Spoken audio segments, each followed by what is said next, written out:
Welcome to the zoning subcommittee of the Revere City Council for April 28th, 2025. I was going back 100 years. That's all right. Going back to my olden days. Please rise and salute the flag. Pledge allegiance to the flag of the United States of America and to the republic for which it stands, one nation, under God, indivisible, with liberty and justice for all. Roll call of the members. Councilor Argenzio. Here. Here. Councilor Guarino Sawaya. Here. Here. Councilor Jaramillo. Here. Councilor Novoselsky. Here. Here. And Chairman Zambudo. Here. Here. Quorum is present. First item on tonight's agenda is a special permit request for 870 Broadway for a change of use from commercial garage to contractor storage yard.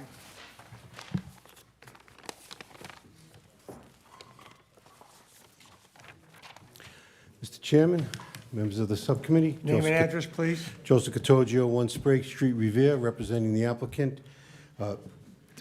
And their request for a special permit to change the present use to what we consider, and I believe the council considers as well, a lesser use of a contractor's yard. We did specify at the initial presentation that the specific use would be for the client's spray foam business trucks to be stored, 6 in total, 3 vans, 3 box trucks.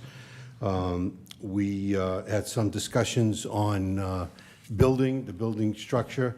We're asked to present some information and offer to the building inspector the opportunity to review the building. We had a report that was done actually specifically for the initial site plan review. We submitted that to the ward councilor. I believe I submitted it to the chairman. And we also submitted it to the building inspector and offered him the opportunity to inspect the property. He came back and indicated that he was satisfied with the report, did specify the concern over some stucco that had been broken on the building.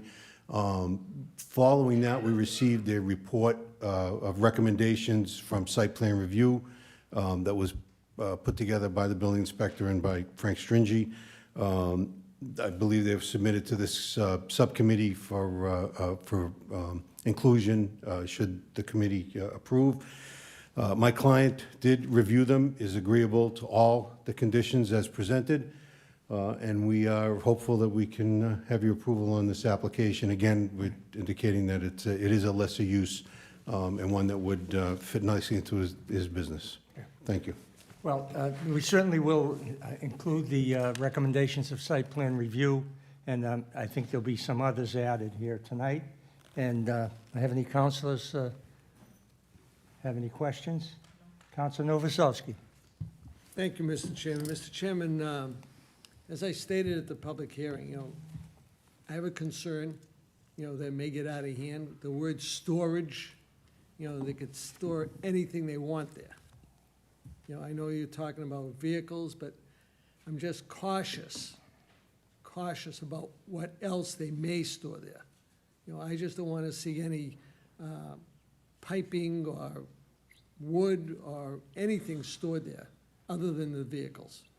And I'm concerned that it may get out of hand. To the counselor, again, my client's business is specifically spray foam. The containers are all inside. The business requires that the trucks be supplied and then, the items removed beginning of the day, end of the day. He is not in the construction business. He's not a contractor. Whatever guidelines you want in that light, I'm sure would be fine. We are specifically looking for the storage of trucks. That satisfactory, Councilor? Is that in the language of the permit? Trucks only? We have some, if no one else wants to speak on this? Yeah, we can put whatever conditions we want. We have a list of conditions that have been kind of drafted here. You want to read them, Madam Clerk, please? Based on the public hearing and conversation with Chairman Zambudo, some other conditions, he submitted other conditions for today's meeting. One, all owners and employees of the spray foam insulation business at 870 Broadway shall park off-street. 870 Broadway shall not be eligible for participation in the City of Revere on-street permit parking program. Hours of operation shall be limited to 6 a.m. to 7 p.m., Monday through Saturday. The City Council shall rescind the existing Chapter 148 license number 221 issued on June 14th, 1926 for a commercial garage and additional storage of flammables. And as Committee Member Novoselsky just mentioned, there shall only be vehicles and materials related to a spray foam business stored on site. And if you'd like, I can read the other conditions that were submitted by site plan review. Okay. Site plan review submitted the following conditions. The exterior of the building is to be repaired, including the replacement of missing stucco and boarded-up windows. The fire department must review and approve fire suppression and ventilation systems within the building. Since the primary use of the building is for a contractor storage facility for a spray foam insulation business, the owner of the property must cease operation of a commercial garage and used car sales. The building must be brought into compliance with all fire safety and building, electrical, and plumbing codes. Mr. Chairman, if I may, through you to the... Councilor Novoselsky. Thank you. Counselor, how many vehicles can we put, how many spaces are there for vehicles in the front of the building? I don't know that it's mapped out, but I know that it will hold the 6 vehicles that my client's looking to store. It's a wide berth, and the building is set back, so there should be room for the 3 vans and the 3 boxcars. Yeah, as long as it doesn't block any potential fire access That, into the front of the building. yeah, whatever fire requirement, again, we saw that as part of the condition, we would be fine with review and approval. Mr. Chairman, can we add an amendment to that to limit the vehicles to 6? If that'll,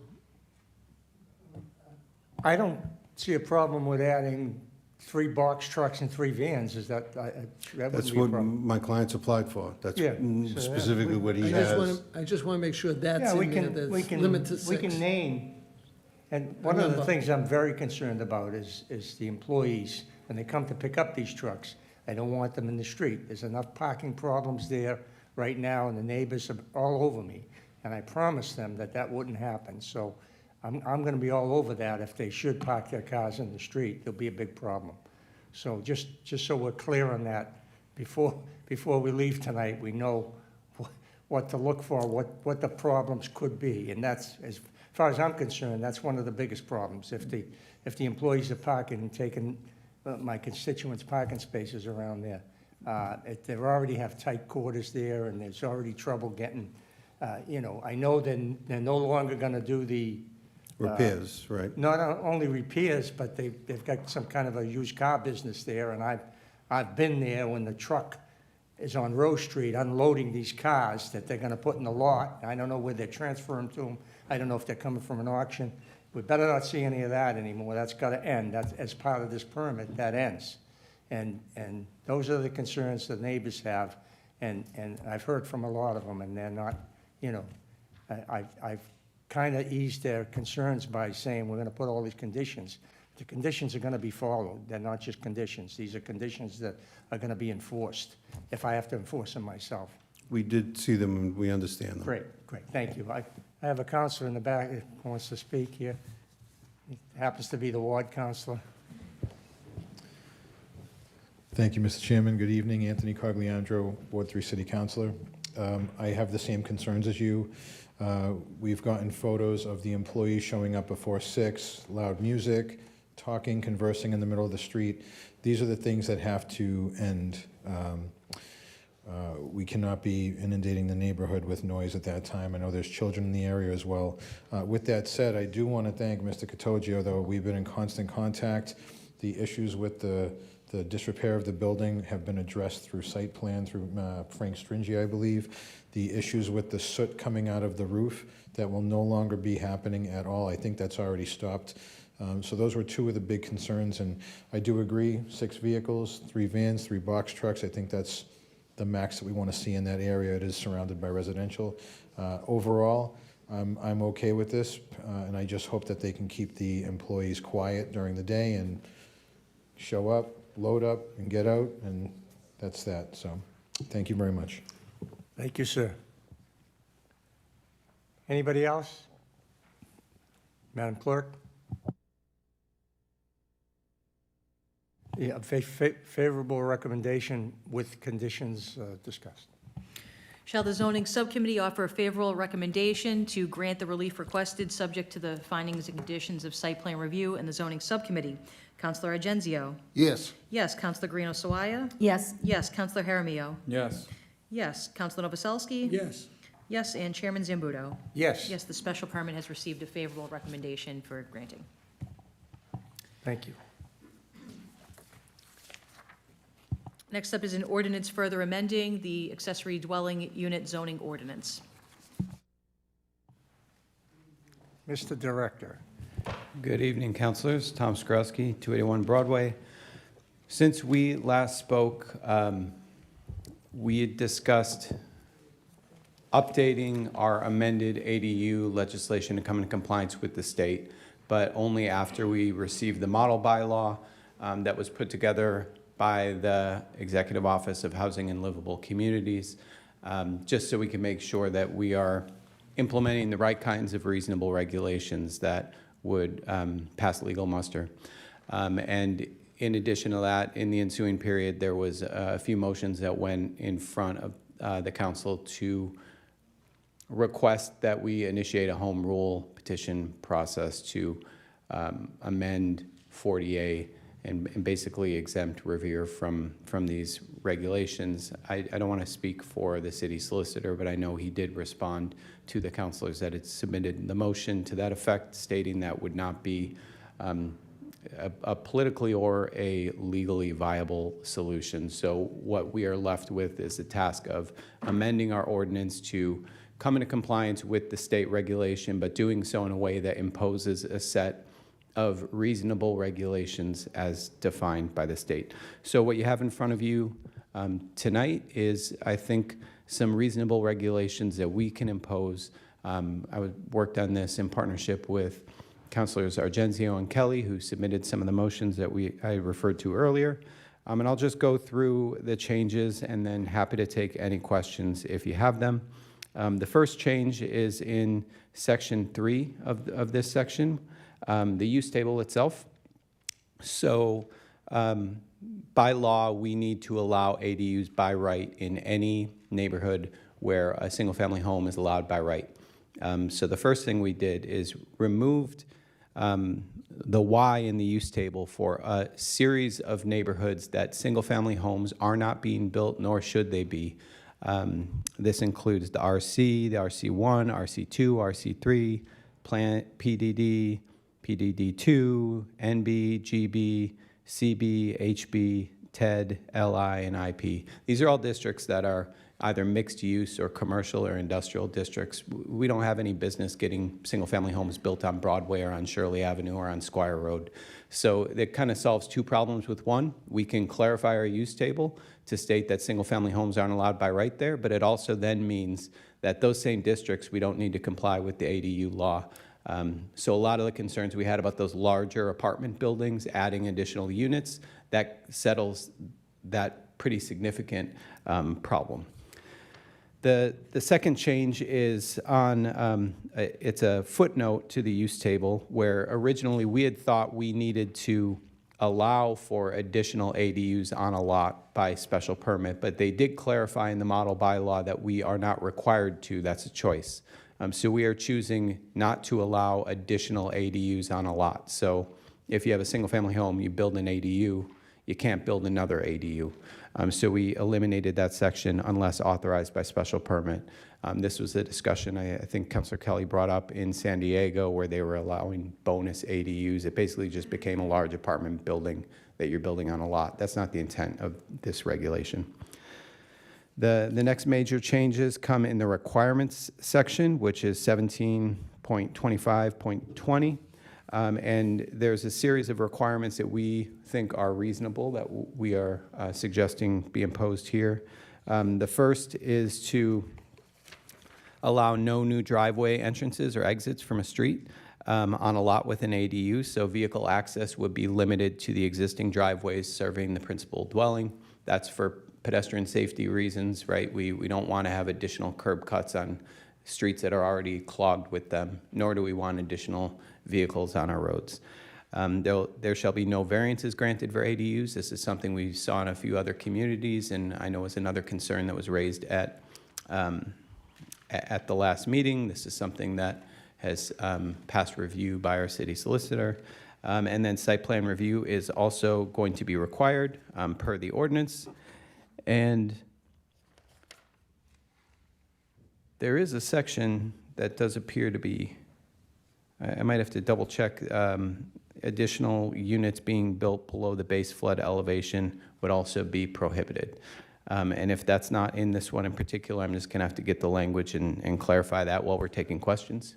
It is? Okay.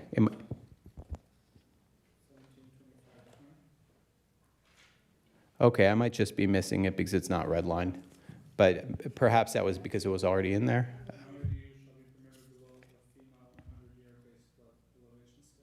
Oh, correct. All right, so it's already there in number 3. I think we added it, but then we realized it was already in there.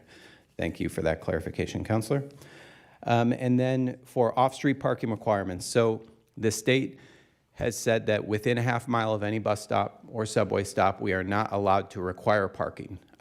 But they did not say we can prohibit parking, or we can't prohibit parking altogether. So what we're suggesting to do here is any ADUs that are not on a, where the principal dwelling is not a single-family home, you would not be allowed to have on or on-street parking, on or off-street parking. So the state wants to encourage use of public transportation, so we are going to take advantage of that and make sure that any additional ADUs on 2 or 3 families or apartments, they don't have any more cars on our roadways and they're using public transportation. And I did speak with the parking director, and that's certainly something we could work as long as the ADU has its own address. It could be something that is prohibited from getting an on-street parking permit, just like the special permit that was just in front of us. And then there is still that requirement. Yes? So this would,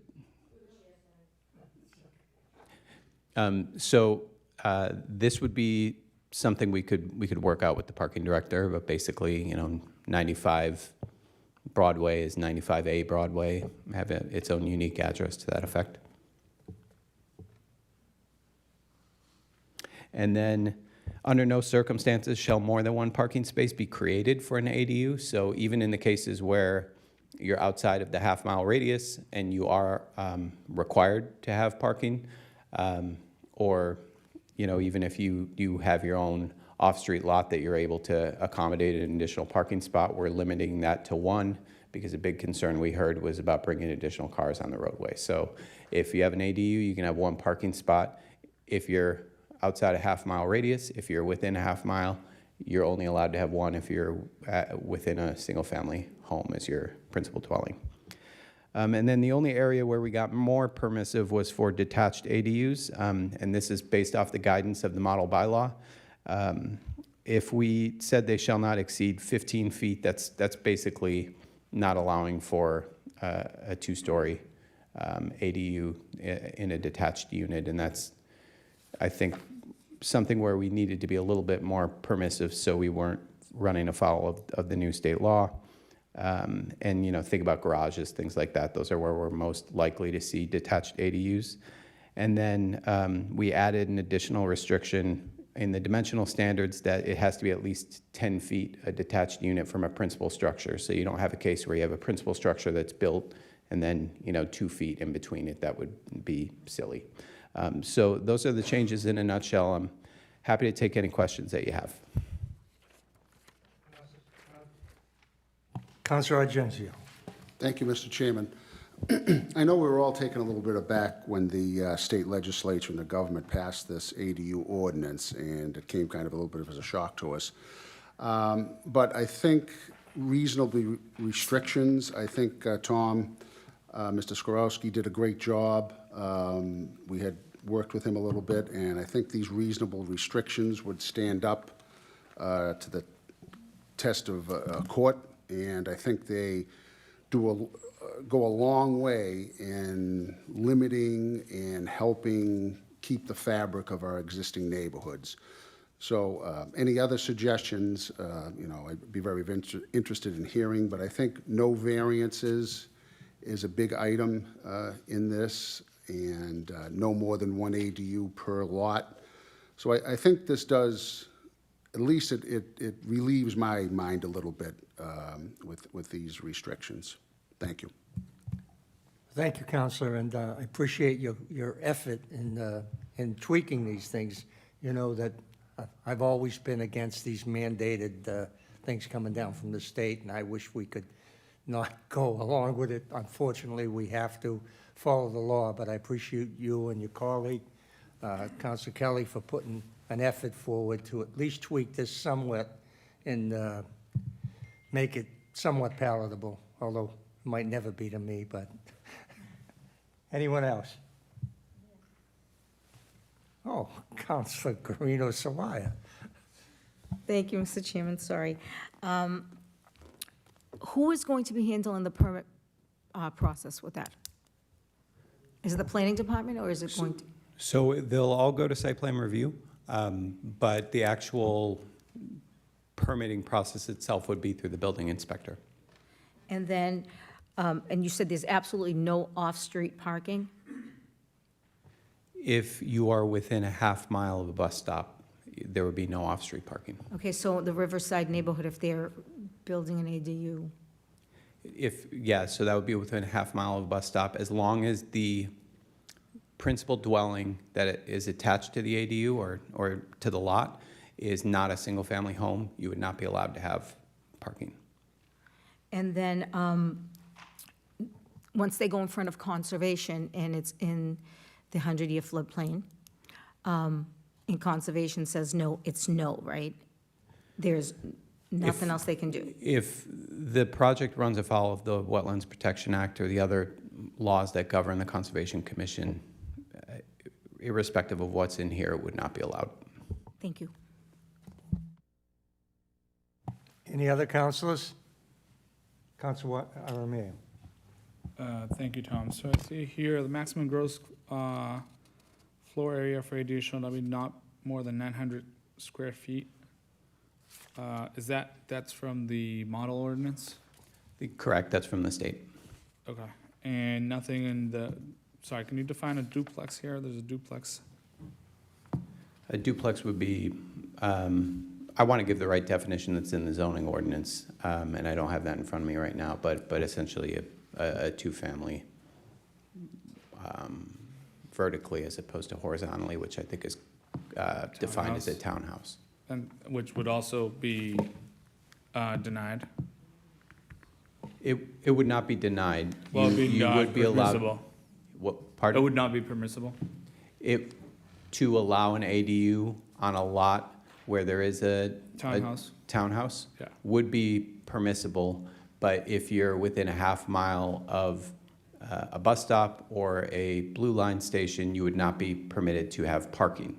So .5 in section 1725.020 reads, no ADU shall be allowed within a duplex, townhouse dwelling, or condominium. So that jives, that doesn't jive with what you just told me. Let's cross that out. Good eye. Okay, Yeah.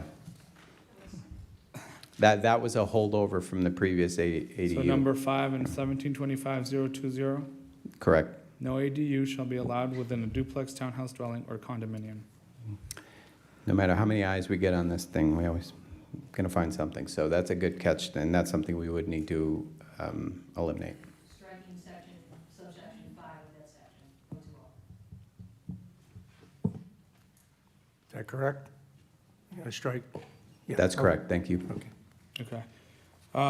Is there any explanation for this section, subsection 4, Tom, that you've read from the model ordinance? And same section, 1725.020? Section 4? Yeah, So- subsection 4, yeah. Yeah, so that is the, actually, even before the model ordinance, that was part of the state legislation that defined when municipalities had to allow by right ADUs. This is what's defined as the size limit of a protected use ADU. So 900 gross square feet of the principal dwelling, or 1/2 of the gross floor area of the principal dwelling, whichever is smaller. So municipalities are allowed to go above that, but it's no longer a protected use by the state, essentially. Okay, and then, commercial use, subsection 7, not permitted within this new ordinance? What is Correct. commercial use? A commercial use would be if the ADU itself would be for strictly commercial purposes. So, but that does not include as a rental second income? Or does that, it does include as a rental second? That's not the intent. So if we feel as though that needs clarification, happy to do so, but that's not the intent. Could you propose some language to clarify that, please? So I see it as a no. In other words, you can't use an ADU as strictly a rental unit. As written here, Yeah, you are per state law allowed to do that. So I think the intent there was more to speak of, that's one tweak I'd probably like to see. yeah, So, I yeah, mean, we so could just, can we we- could just eliminate it. Okay, so if, we can eliminate subsection 7 in section 1725.020. Excuse me? So that, through the chair to Counselor Silvestri, so this would allow additional, this would allow an ADU to be used as rental income for the owner? It would allow? It would clear it up per what the chair wanted to make sure that we were clearing up. Is that right, Mr. Chair? Well, my point is I didn't want to allow it for a rental. Oh, you do not want it allowed Right, for that a was- rental, That was my, but the state ordinance does allow. That's one area I could pretty unequivocally say the state ordinance allows you to use an ADU as a rental, and that's, if, the intent here was more of commercial uses, right? So this isn't gonna be a ADU that's a running retail a- shop or a coffee shop. Right. Okay. But the way it's written, I think is ambiguous, and I think it's already clear enough elsewhere that you can't have commercial uses in an ADU, so I think you could strike this. We can't keep it if that's the interpretation, because that runs afoul of the new state We law. cannot keep it if the interpretation would be that rental income would be prohibited. Correct. Okay, so then, And I think that's a reasonable interpretation. okay, so we'd want to strike that. Okay, I think that's all I have. any other counselors? I think we have a citizen that would like to speak here. Name and address, sir? Anthony Pazziali, 51 Arcadia Street. To be clear, one-size-fits-all state mandates on municipalities are garbage, but we are where we are. And something came up about parking, and I think, I'm not sure if I heard it correctly, but I believe they said that you didn't want more curb cuts and we didn't want more parking lots or parking or driveways. I feel like we should be advocating for that. So if the homeowner does have the room for a longer driveway, I feel like we should almost say, hey, you need to do that. I'd rather have curb cuts up and down my street to get these cars, because everybody's gonna have a license. If you have a license and you're renting one of these ADUs, you're gonna have a car. I don't care if it's registered to Revere or not, you will have a car if you have a license. I live in a one-bedroom house. There are 4 people in my house that have a license. Everybody has a car. If you have a license, you have a car. Otherwise, it's got to be a financial problem or something like that, and I'm sorry that that's the deal. So I think that we should consider changing that and say, hey, if you have the space to put the cars on your lot, let's do it. Thank you. Unfortunately, you've just run into what a state mandate means. They're telling you, you cannot have parking. Yeah. Well, let's hear from the director. Maybe there's room for, This was one of our attempts at a reasonable regulation because of the concerns about additional cars on the roadway and so forth, but I do take his point. And I think the intent here is not to create additional curb cuts where they're unwarranted. Okay, but, so, This we are not mandated to do. You could strike that if you'd like. okay, so, in other words, we're not mandated not to allow cars. Is that what you're saying? Yes. Okay, let's strike that then, if that's what it takes. What section are we Section talking 9, about here? Section 9 and 172520.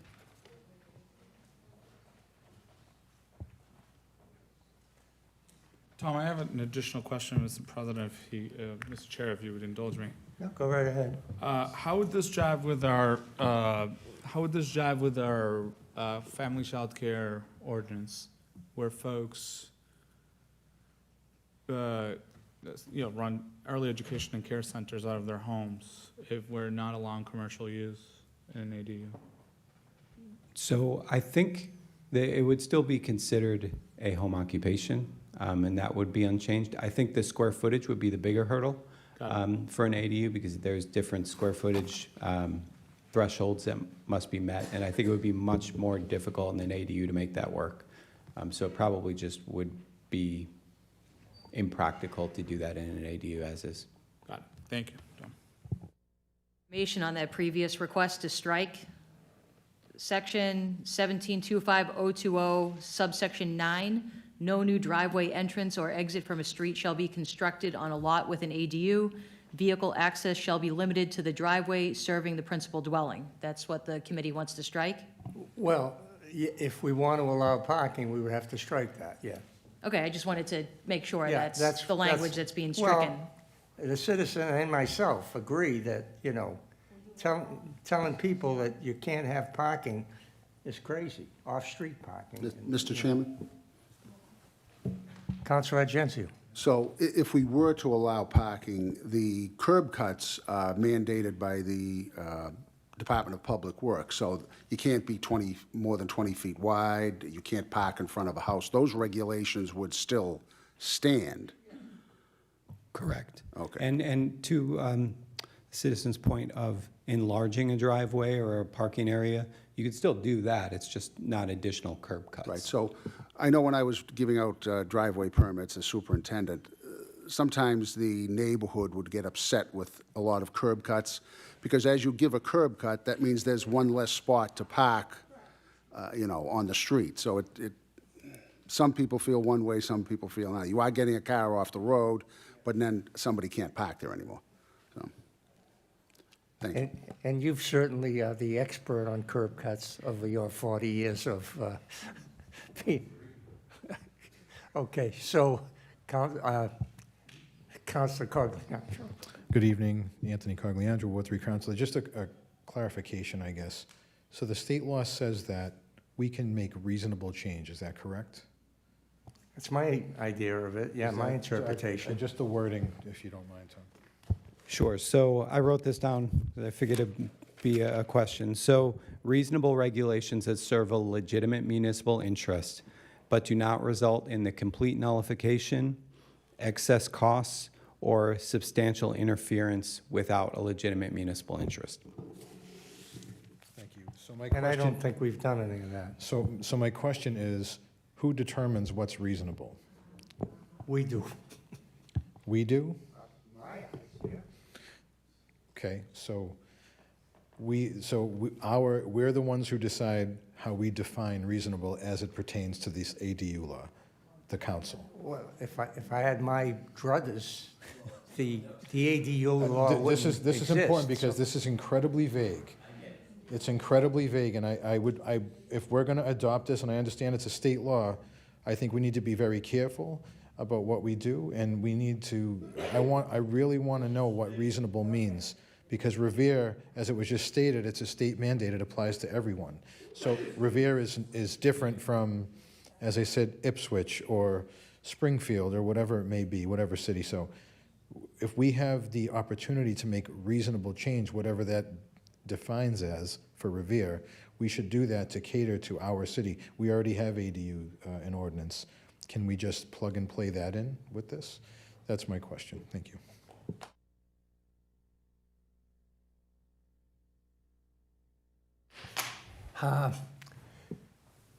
I speak on that? You go right ahead. It might be an unpopular opinion, but we are allowed to impose reasonable regulations, but then we set the parameters, but then those are at the state level, then would be adjudicated in the courts. So we can't impose restrictions that are too unreasonable, that would impose excessive costs, that would basically result in a complete nullification or substantial interference with the creation of ADUs. So there are bounds, and I understand that's vague. I completely agree. I was hoping they would be more specific. I think the less reasonable we are, the more likely this will be challenged in the courts, and that will be a municipal liability that we need to deal with. What I can say is the restrictions that we believe we've imposed here, we think they're reasonable, and they've passed review from our legal team, but doesn't mean these are the only suggestions. We would just need to make sure they're serving a legitimate municipal interest and not doing those other things. So we're taking your word for it that these are reasonable. I'm just teasing. We all agree that they're reasonable, but that doesn't mean the state might see it differently. That's accurate, absolutely. Okay, great. Thank you. I think we're about, Counselor Haas. Welcome. Thank you. Robert Haas, 161 Fenley Street. I had a question for Tom regarding the ADUs. I thought the main purpose of an ADU was for an aging relative or an in-law, almost like an in-law apartment.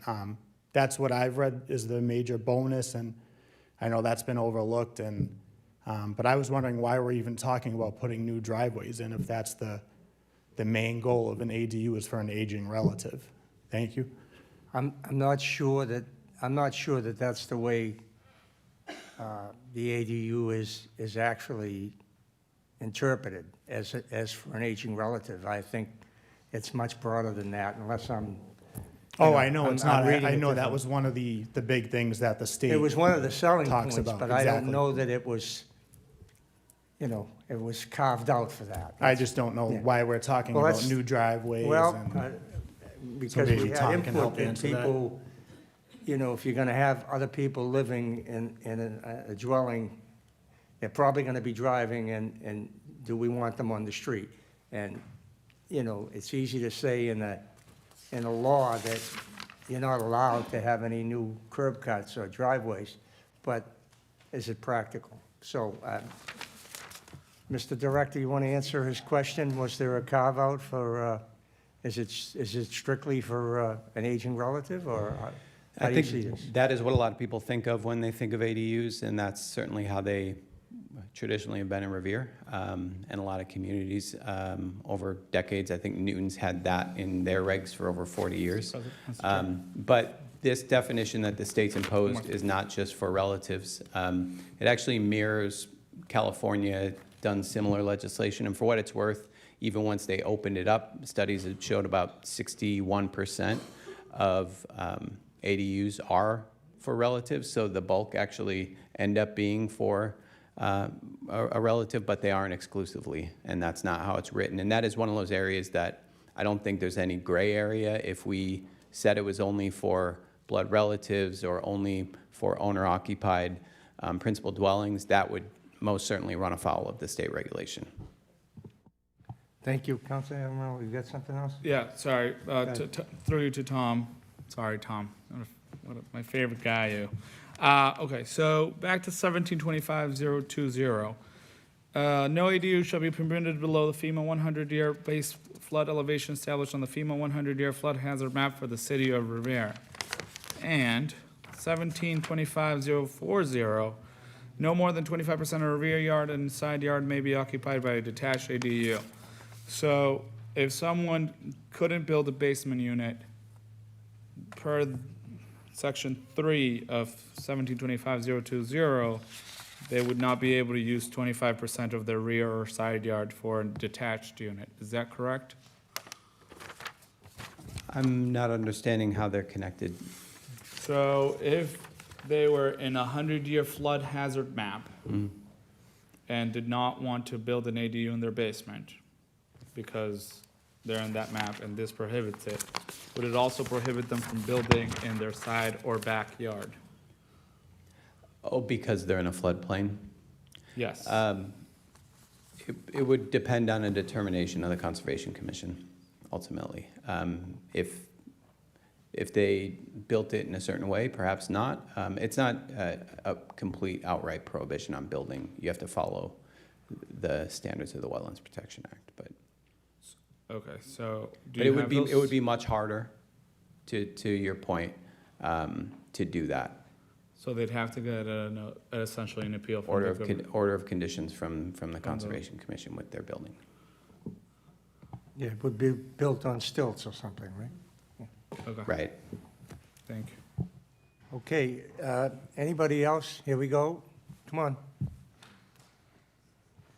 Anthony Pazziali, 51 Arcadia Street. Did you guys decide to keep it or strike it, the parking thing that I was talking about, Mr. Chairman? We didn't get there yet because Councilor Guerrero Sawaya had asked for a roll call, but I wasn't sure what the subcommittee wanted to do. So I don't know what the will of the committee was on that one. I thought the will of the committee was to strike that, wasn't it? But The- then a committee member had asked for a roll call, so I wasn't, and then you just. Oh, ask for a roll call on, On that amendment, but I don't know if. my apologies. Did you say it into the microphone? Did you have your microphone turned on? I didn't hear you, because I would have, if I heard roll call, I would have done something I about don't know if that's Okay. still the case, so. it. Okay, so do you need a roll call on that, or are you okay with it? You want a roll call on it? Okay, so, Madam Clerk, you'll have to frame it for me. Mr. Chairman? Mr. Chairman? Counselor Guarino Sawaya. I can't vote on having a driveway made bigger. If there are already curb cuts, people have their parking spots that they park outside their house. If we allow more curb cuts for these ADUs, which are not supposed to have any parking, is what we were just told, then we're going to allow more cars out there, and then residents are going to be fighting with each other. And me living in the area that I live in, and all of Ward 5 is the same way. People are always fighting over parking. I can't, I don't feel comfortable allowing even more cars, and then taking away the spots that they have in front of their homes to allow the curb to be cut even bigger. So that's why I'm against it, and that's why I'm asking for a roll call. Thank you. Well, so that was Counselor Argenzio's point, that you take away parking spaces when you do make curb cuts. But is there a middle ground? You know, is the question here. It's because, are we just going to allow what the state regulation says? If you're within 600 feet of a bus stop or something, you can't have a car, or you can't park, you know. Mr. Chairman, Mr. Chairman, Counselor Novoselsky. you know, I understand what everybody's saying on the curb cuts, but a lot of streets in Revere have no parking on one side. So if there's no parking on any particular side that they want an ADU, there wouldn't be an issue with giving them a curb cut. So maybe we can put something in here that would give the option from site plan review whether or not to allow it on that street or in that lot of land. So I'm just saying what the options are, so.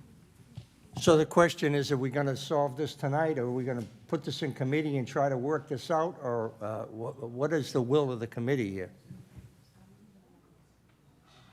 Mr. Chairman, Counselor Argenzio. how about an amendment stating that no new curb cuts will occur on parking sides of the street? If it's a no parking side of the street and you can't park your car anyway, then a curb cut could be considered. I think that's reasonable, but we'll have to see. I could live with that, Mr. Chairman. Okay? Okay, what's that? There's a great question. What if the parking commission changes the side of parking? Then it changes the, Okay, so yeah, Outcome then of- it's the same thing. Well, it will, you know, well, this is the only reasonable compromise here, I think. And let's put this forward as an amendment and vote on it as a roll call. How's that? No new driveway entrance or exit from a street shall be constructed on a lot with an ADU, except on the no parking side of the street? Correct.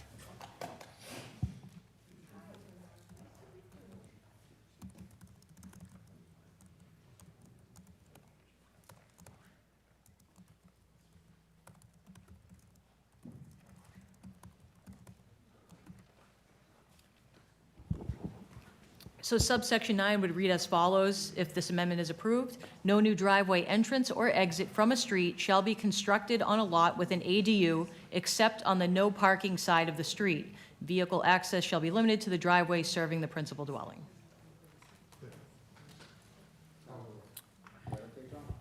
Mr. Chair. Do you have something? Yeah, I keep thinking about this FEMA thing. So, can we make an amendment to 172504, maybe up for discussion, I guess, here for the colleagues, that in the event that a unit is within the 100-year FEMA map, that a detached unit can occupy maybe 50% of the rear and side yard, as opposed to 25%? Just because it feels like this could prohibit, I mean, this could be prohibitive for folks who are in a floodplain. They can't build the basement, obviously, but maybe don't have a large enough yard, right? Does that make sense? Yeah, I understand the point. I think that could make for a pretty sizable ADU in taking up a lot of backyard space, but if it's the will of the council, I mean, I do think But there's a can we do it difference. to a number that's, could we do a square footage number so that you could still restrain the size of the ADU without tying it to the percentage of the back and side yard? I suppose that would be possible. What number would you, Honestly, if I gave you a number, it might feel somewhat arbitrary, but Sure. I think there is a distinction between, there are properties in a 100-year floodplain that are above the base flood elevation. That's not always the case, depending on where a property sits. So there might be cases where, you're permitted to have a basement or even just an attached dwelling, right? So a lot of ADUs are attached dwellings attached to the home. And then perhaps we don't have this issue that we're grappling with. If I threw out a number, it would be arbitrary, and I'm just going to be honest about that. So I'll leave that to the council. I'm not a good judge of those kind of things. So what is it now, 25? 25%. so it's 25%? Yeah, so maybe we go, I'd be comfortable going maybe to 35%. I don't know if I want to go to 50%. Yeah. Mr. Chairman, I'd be okay with that. Mr. Chairman, if I may, just an inquiry Council Novoselsky. on section 4 of 020, it says that there's a 900 square foot limit, and I don't know why we can't use that, if that would fit, the requirement or the So- issue. That's the limit for the structure itself, but what the 25% allows for, it provides more flexibility depending on what kind of backyard you have, or less flexibility if you're on a very small lot. I think we could all think of a situation where you're on a lot that you basically have no backyard, but you still put a detached dwelling on it that takes up that entire backyard. And actually, it's particularly important in the case of the floodplain, right? Because even if they're going to construct in the floodplain, they're going to need to get an order of conditions from the Conservation Commission, and part of what they're going to need to show is that they are, by increasing all this impermeable surfaces, they need to have a stormwater management plan that effectively manages all that stormwater and the potential runoff into the wetlands. So having more impermeable area through a larger building might run into conflict with the CONSCOM regulations there. It sounds like the chair would be okay with 35%, and the rest of the committee would be okay with that. Yeah, Just say to allow some flexibility for those folks who have a big enough yard, but a quarter of their yard, Right. they might need more than a quarter. So I'm the chair, and I offer that as a suggestion, but the committee's going to have to vote on it. Mr. Chairman, just a point of inquiry, point of information. But we still have a city ordinance that are required to have a 30% of greenage on the property around, if I'm correct. So I don't want to jump into that where they'd be violating another ordinance because of this. The total lot coverage, you mean? Yes. So you would have to get a variance anyway, is that? You can't get a variance, so, okay, so. All right, what's the will of this body? Well, so I mean, I motion to change 1725A subsection 1, the number 25 to 35, and then whatever else Okay. people want to do. Is that only for flood, excuse me, Mr. Chairman, is that only for the houses in the floodplain? Yes, I believe so. Is that, Well, initially, that's how I had proposed it, but I guess we could specify if we wanted to. Well, I'm not in favor of increasing the, Floodplain only? I'm okay with that. Could I suggest an alternative? Perhaps an ADU that does not meet the requirements of 17.25.20 subsection 3. So it's not just floodplain across the board, it's floodplain and they cannot build because their base flood elevation is below Sure, so we'd be that. changing, so section 1725.040, subsection 1, the number 25 to 35, and this shall, and then at the end add, this shall only apply for, what was that, Tom, that you said? For units that, ADUs that cannot comply with 1725.20 subsection 3. okay, section A subsection 3, thank you. okay, so let's do that as an amendment. okay, and as, Roll call. okay, Mr. Why don't you let time out? Mr. Chairman, Clerk needs some time. right, and I just have one question. Go ahead. So all our other variants, all our other zoning regulations are still required, setbacks, green space, this does not overrule those or anything, and there are no variances allowed. So if they don't meet, if we're trying to increase the size of a detached unit on a lot, you still need the required setbacks, you still need the required green space, and there's no exception because there's no variance. That's all correct. Okay, thank you. When the clerk has this put together, we'll have a vote on this.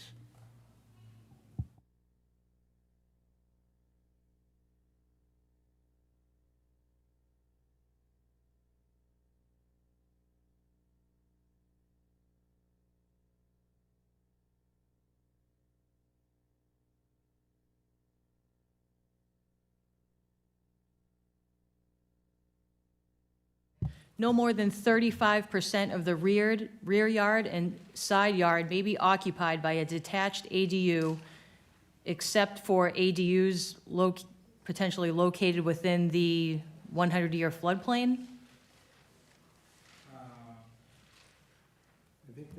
I think the director had a better version of that, but So, should I just? Yep, yeah, go right ahead. Get in there. No, sorry.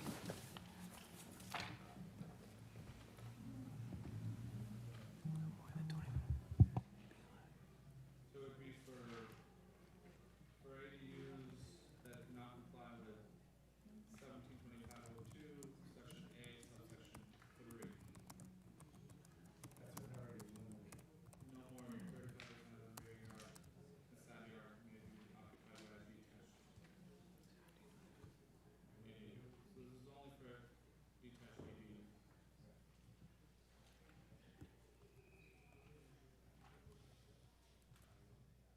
I don't know how you do the rest of it. I'll just.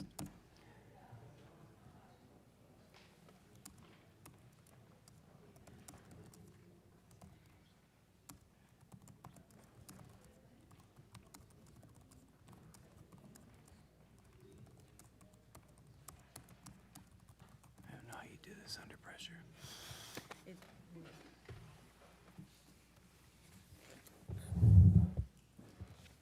Okay.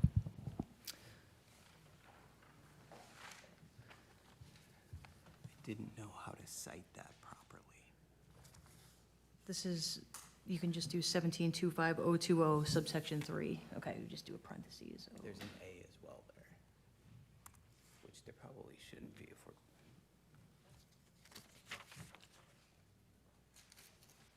Oh, yeah, you don't need an A there. Yeah. That's what I was wondering. Okay.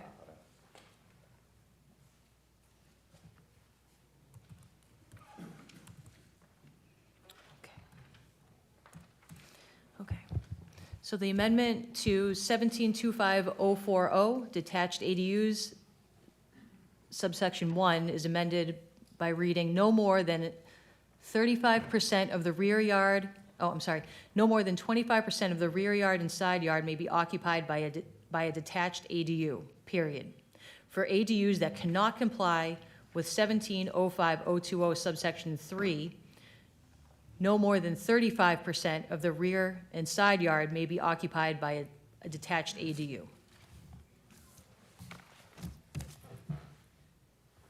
On that amendment, Counselor Argenzio? Yes? Yes. Counselor Guarino Sawaya? No. No. Counselor Jaramillo? Yes. Yes. Counselor Novoselsky? Yes. Yes. And Chairman Zambudo? Yes. Yes, that amendment has been approved. Now, there's still the other amendment regarding the driveways that was not voted on, unless that was, Okay, so the driveways are the ones that we're going to say that on the side of the parking that you can't park on. correct. I will have be that allowed. amendment written up. Okay, It was so my let's read the amendment and we'll vote on it.